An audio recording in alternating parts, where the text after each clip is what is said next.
Lionel Messi ain't bad, eh? He missed the penalty, but then he made up for it. Lovely opening goal. Second goal would come later on. These were the celebrations all around the world. Lionel Messi fans, of course, in all four corners of the globe as he becomes the top goal scorer in the history of the World Cup, contributing to Argentina's 2-0 victory over Austria. Most matches played, most minutes played, most tournaments played, most goals, most opposition scored against, most goal contributions, most matches won, most player of the tournament awards. It's not bad, is it, for Lionel Messi, who did it once again, Jan? Well, I'm in Austria. I worked in the studio today, and they played Austria. Yeah. And after the game, Ralf Rangnick, all the players, they said, "Why did they lose the game?" Lionel Messi, Lionel Messi, Lionel Messi. He's just walking around. He's looking like he's like in a jungle. He's like a lion, just looking there. Where can I go? Which space? I mean, this guy is. Is there a word that can describe him? I tried in the studio to compare him with Wolfgang Amadeus Mozart, the composer from Salzburg, who was a genius, who had his operas in his head. He didn't have to write them down. I mean, this man is a genius. I mean, whatever you say. I mean, when I talked to my dad, he said, "Yeah, I saw Pelé. What a player he was." I will tell my grandchildren about a guy called Lionel Messi because he is turning in to be the best ever. It's pretty cool. Even for you, it's got to be cool. And he's still got that ability to find space. Sometimes it's by allowing the opposition to have the ball and he'll just walk into space. Why teams don't go and pick him up while they're in possession, I'm never quite sure. But when it comes to him, defenders get tight. He can play one touch. He's clever with his one-touch passing. He's very aware of what's around him. And then when he does get the space, his technique is so good and he's understanding where the space is and how to bend balls around defenders and score goals. He's just an outstanding footballer, both with his technique but also with his brain. It's scary to witness. It really is. I'll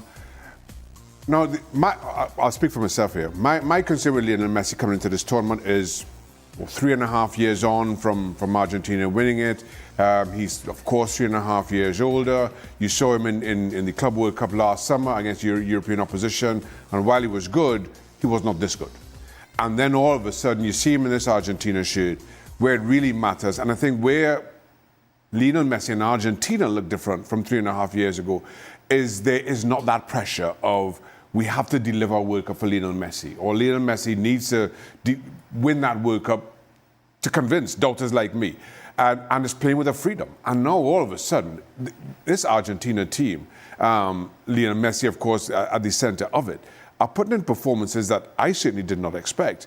And I think is or should be worrying to everybody else in the tournament.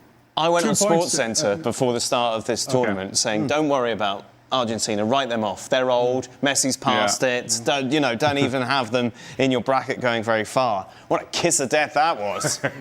Well, yeah, but I think there are 2 points to take out of this because first of all, the very positive thing about Argentina, it's not just that they're looking for Messi, which is not a bad guy to look for because he will always deliver.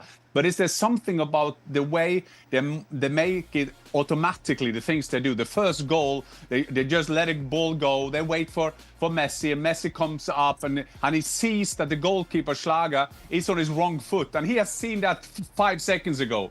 But another fact today, and I have to speak for my Austrian friends, before the first goal, there was a big foul on Schlager. Yes. That goal should not have been given. And but VAR and that situation didn't, you will probably end up Argentina winning anyway. They missed the penalty. They were the better team. But that is also a fact. But doesn't take anything away from Messi. If you see the whole attack on the second goal, where Messi is starting everything, his movements, his touches, his awareness where the ball ends. It's like he sees, chess player, call him whatever you want. He just sees things much, much, much earlier than any other player on this planet. So, at the start of the tournament, you had France, Spain, England, Portugal, Brazil, Argentina. According to the bookies, that was the order. Where are Argentina in that order after these opening two matches, in your opinion, Shane? Right now, I think second. I still have France. Behind France? I still have France as my favourites. I put Argentina second. You touched on it earlier, and you saw it in Spain's first game without Lamine Yamal,